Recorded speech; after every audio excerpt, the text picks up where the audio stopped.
La incidencia de embarazos y partos en niñas y adolescentes en Latinoamérica es únicamente superada por África. La problemática no solo persiste, sino que en recientes años ha ido en aumento. Esto, según algunos expertos, supone un freno para el desarrollo de toda la región.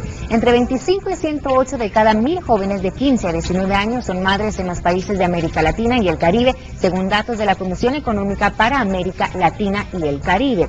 Una de las regiones más afectadas es Centroamérica, donde Nicaragua encabeza la lista, seguido por Honduras y Guatemala.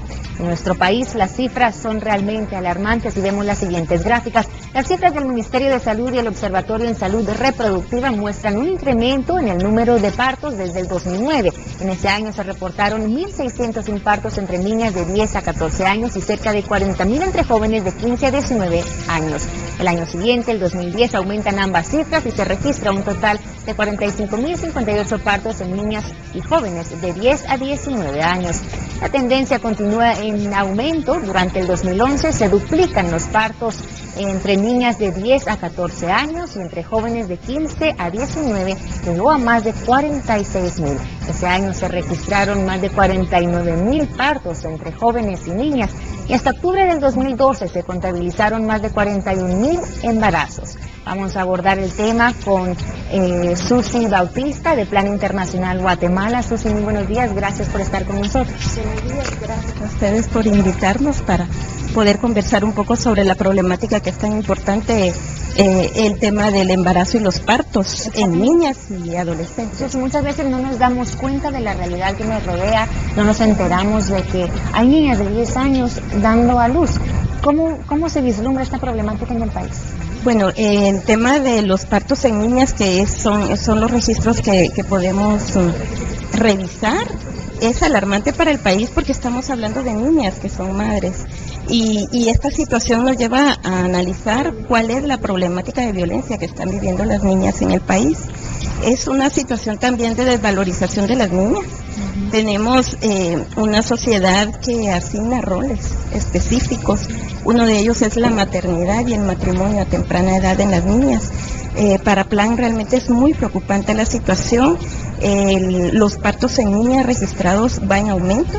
Del 2009 al 2011 tenemos el doble de partos.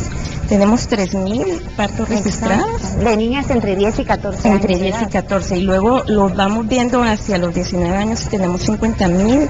La situación es una situación en un contexto bastante complicado en donde pasa por el desconocimiento también de derechos sexuales, derechos reproductivos. Pasa también por una problemática que tiene que ver con lo rural.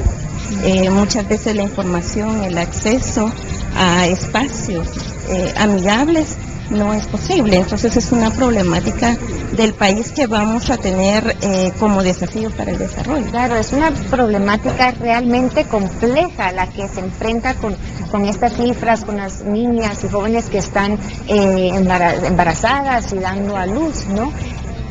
Más o menos, para dar una idea, estas cifras representan el 25% de la población, de las mujeres que están dando a luz, son niñas y jóvenes. Exactamente, tenemos un porcentaje del 25% de los partos. Ajá. Son en adolescentes menores de 19 años.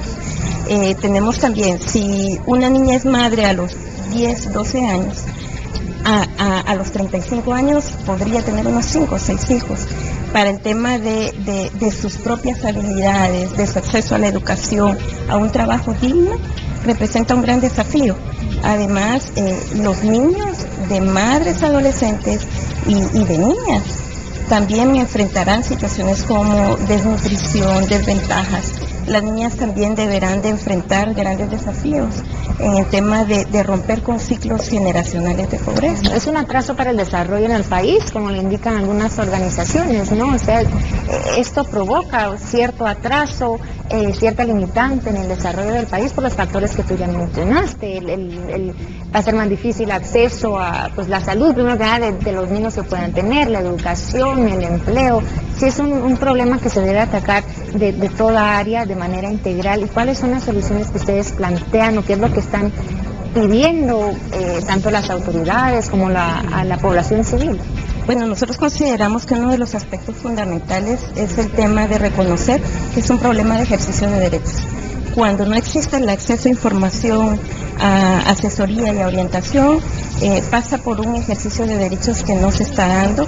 Por lo tanto, una de las grandes soluciones es la educación sexual integral, que la familia, la comunidad, las autoridades, todos y todas somos responsables de la orientación de toda el espacio que existe para poder conversar.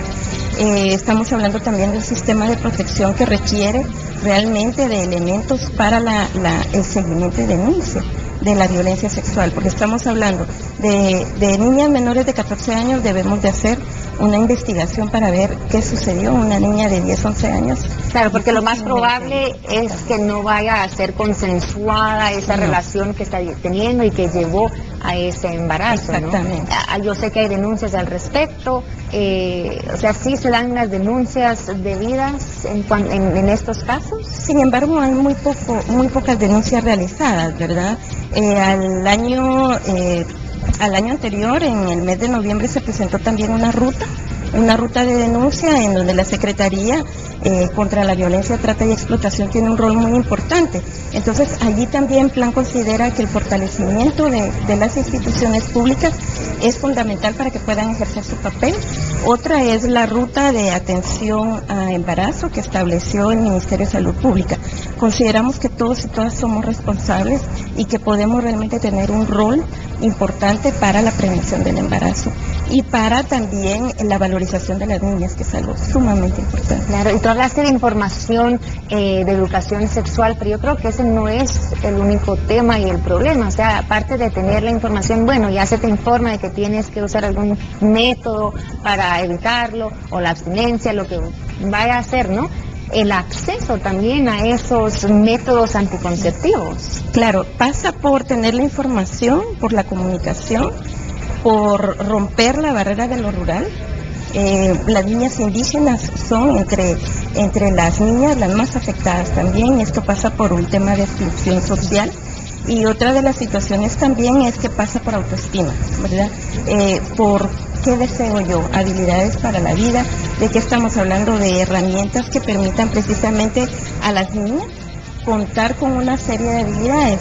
Nosotros dentro de la campaña Por Ser Niña consideramos importante el tema de dar habilidades a las niñas para la toma de decisiones, que sean las mismas niñas quienes puedan programar sus diferentes metas y puedan realmente crecer en ambientes en donde se reconoce sus derechos y en donde se les valora también. Y con los niños también hablamos del tema de masculinidades, porque los niños aprenden a ser intrépidos, a tener que demostrar su sexualidad frente a los demás compañeros.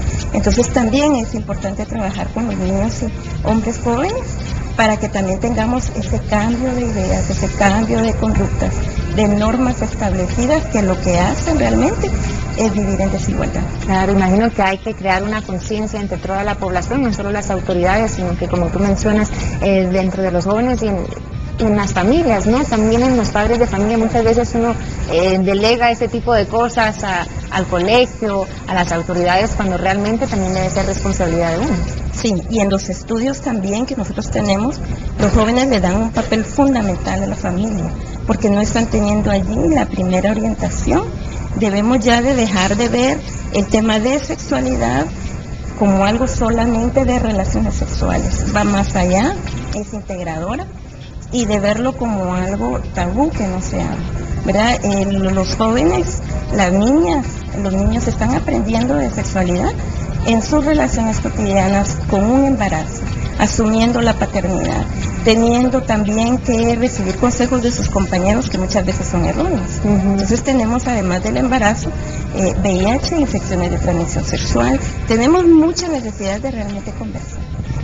Exacto, y un problema que obviamente uno dice, bueno, son 40.000, por darte una cifra en promedio, 40.000 niñas y jóvenes que resulten embarazadas, 40.000 niñas afectadas, pero no, o sea, hay que ver que es la mamá, es el hijo, el futuro también de los hijos que pueda llegar a tener esa personita que están haciendo, o sea, es algo que va decayendo, ¿no? De generación en generación. Exactamente, porque también hemos escuchado, pero si yo tuve los hijos a temprana edad, es normal que ella también tenga sus hijos a temprana edad, y entonces no rompemos con esos ciclos generacionales de pobreza y exclusión, ¿verdad? Entonces, si una niña completa su educación secundaria, va a tener más posibilidades en la vida.